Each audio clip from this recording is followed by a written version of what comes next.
So I haven't posted a video of myself talking in quite some time, but I decided to today because instead of making a like super long post, I was just like, it'll be better if I just speak it out. Okay, so just save me from having to read all this that I gotta type, that I have typed. But anyways, that's neither here nor there. So, what I'm going to talk about today is my experience with Divvy Homes. That's Divvy, Divvy, Homes. And in short, it's a program that is aimed to help people towards home ownership. And how you do that is you rent to own for 3 years, and they put a portion of your rent into an escrow account or an equity account, and then at the end of those 3 years, they take that portion that they put in there, and that'll be the down payment on your home when you go and apply for your mortgage. So that's like the short version. And so when I found out about it, I was like, oh, that's great. They're working in Atlanta. It's great. I told my husband about it. He was excited about it. So he was like, you know what, let's do it. Let's apply for it. Let's see, what's going on, because we live in a rent situation right now where we're renting a townhome. And so, it was a good idea at first. So we went through the whole process. We got approved. Everything was going fine. We went out and we were looking at houses, because another part of it is that you can find any house on the market and they will purchase it for you, right? So that way you're not just getting a house that is available, right? You're actually getting a house that, if you were going to go through the traditional method, then you would do the same thing, right? You would pick the house that's for you. So we were going through the whole process. We found this house that we absolutely love. Don't mind those kids in the background. So it's my nephews. Anyways, we found this house that we absolutely loved. And it was in a nice neighborhood. It had a lake in the backyard, huge backyard. And everything was updated and new. And it was in our price range. Our home budget was $106,000, which, if my husband qualified on his own, I didn't qualify by myself. I didn't qualify for my budget to be included into the home budget. So it was a price solely based on his income, which is $106,000. Now, this is Atlanta. Some things are cheap, and other things, like the housing market, is, it's a seller's market. And so, like, at that price, we knew that we wouldn't really be looking at a whole lot, but we still had options. So once we found the house that we was so in love with, I was in love with it. We put the offer in on it. The offer was accepted. Like, we was over the moon. We started packing. Like, we was ready to go. It's like ready to get up out of this joint that we in. So yeah, that offer was accepted, and they said, hey, y'all gonna close on the 24th. Oh yes. Oh, we was over the moon. And then it was like, okay, well, we're going to send the inspector out. Okay. Go, and the inspector comes, and he's looking at the house. And he goes. It was 3 guys, actually. 3 guys showed up. The third guy never got out of his car. Like, just never got out.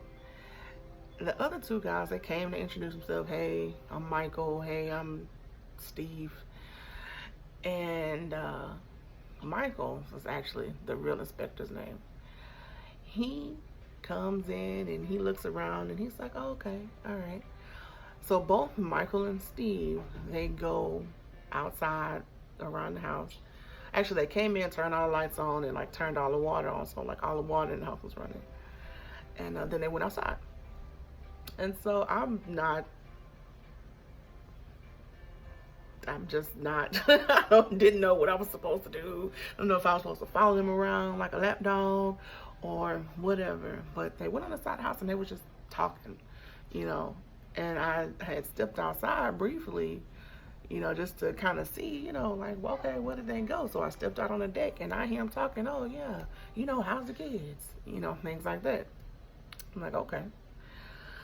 Then they go and they start talking to the guy that was still sitting in his car.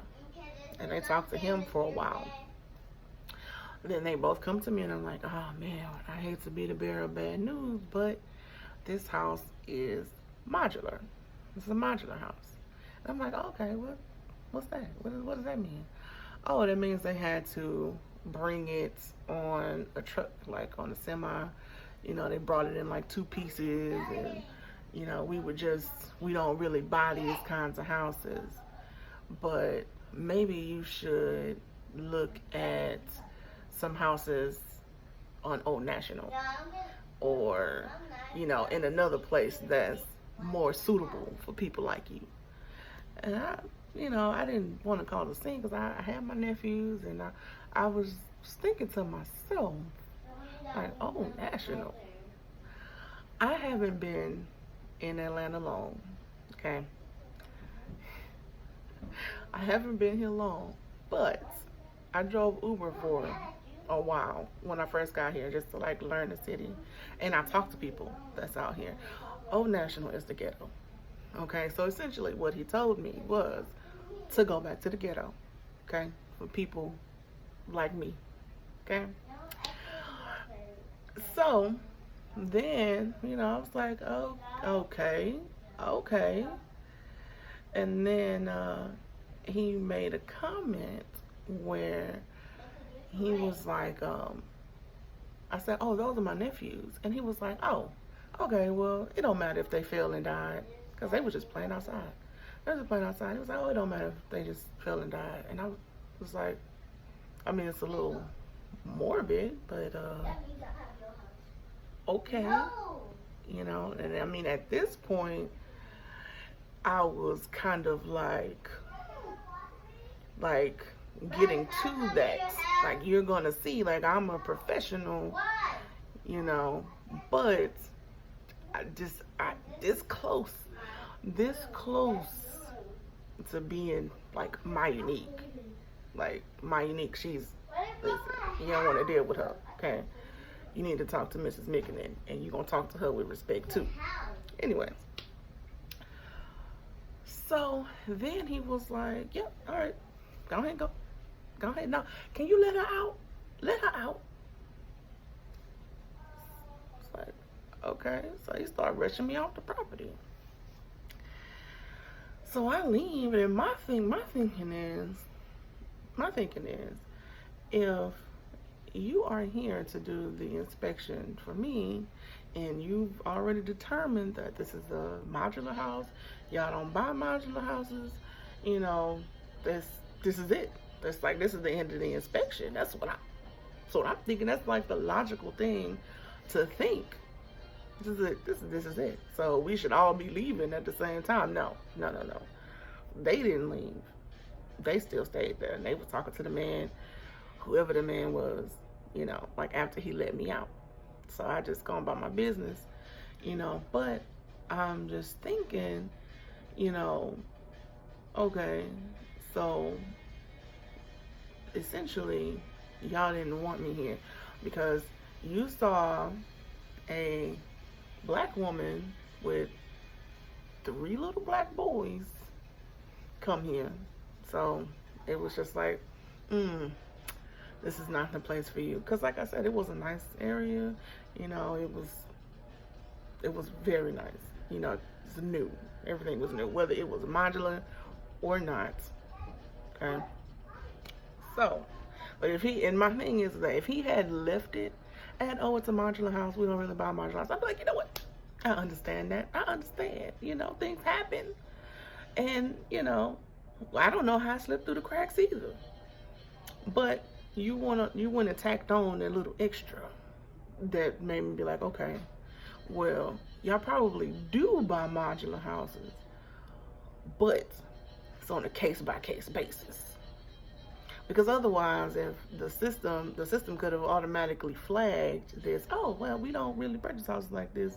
We looked at whatever. You know, y'all have y'all system set up to flag these kind of purchases, so where you don't go and put an offer on the house, the offer is accepted. So now we're ready to move. The sellers are ready to sell the house. You know, now we got to terminate the contract. Case-by-case basis. So I called the realtor and I let her know the situation, what's going on. And she's like, oh, well, you know, I thought it was a regular ranch style home too. I guess that was my bad. But in your price range, you are looking at a townhome, like it's a townhouse. Now, I'm going to back it up a little bit in the story, is that before we had actually went to see their house, she had showed us nothing but townhomes. We only saw townhomes. So, now that we wasn't able to get the house, now she's back at, hey, look at these townhomes. So she says, hey, I'm going to send you a list. One of the lists is going to have detached homes, and the other list is going to be townhomes. But I'm just letting you know right now that in your price range, you're looking at townhomes. You're not going to get a townhome. You're really not going to get anything nice. So I go through her list and I choose maybe 4 houses from the detached homes and one townhome. One townhome. So she sets up the showing. We look at the townhome first. Go figure. Look at the townhome first, and I'm like, oh yeah, this is nice, you know. So oh yeah, okay. If I had to live in a townhome, this would be the top of my list, right? It's better than the townhome I got now. But I already live in a townhome. I don't want that, anyways. So you know, this is nice. So then we go to the other houses, and the third house that we looked at, it was detached and it was fine. It was all brick. It was brick on 4 sides. It was built in like 1969, you know, which is information that, you know, and now mind you, this house was on her list. Like, this wasn't a list that I had went and got. Like, this was on her, it was on her list of houses to show. So, you know, 4 brick on all sides. Nice backyard, nice suburban area. We didn't like it as much as the first house, but it was a nice house for what it was. So we come back home, we said we'll think about it. We come back home, we thought about it, and we said, okay, we'll put the offer in on that house. It'll be fine, right? So then she comes back with, oh, well, that house is modular too. Now, I don't really know much about like prefabricated homes, you know, because it's modular, prefabricated, it's like kind of the same thing. But I'm pretty sure they were not shipping all brick houses on the back of semis in 1969. Like, I'm pretty sure of it. The weight of the house as it's flying down the freeway, like, did they not lose a few bricks along the way? Like, I cannot imagine. I can't imagine that. So that was modular. So she didn't want to put the offer in on that one. She was like, yeah, but I know you don't like townhomes, but you really liked the other one. You liked the other one. Now we could do that one. Now that one. And I'm like, well, ma'am, what about these homes? Let's look at some of these other ones. And the other ones that I had sent her, something was wrong with every single one of them. We didn't even get to look at them. We didn't get to look at none of them, you know.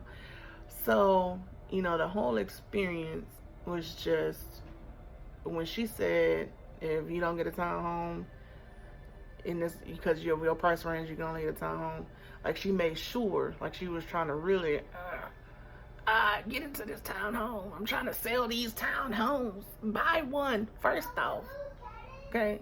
Like, are people really buying townhomes? Like, I'm not gonna.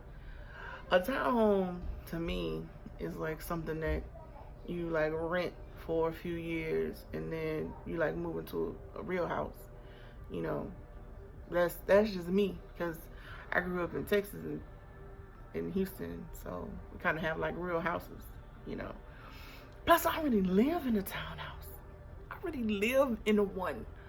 Like, if I wanted to, like, I would literally just get the townhouse and at the end of the 3 years, just cash out on the savings because I'm not going to purchase a townhome.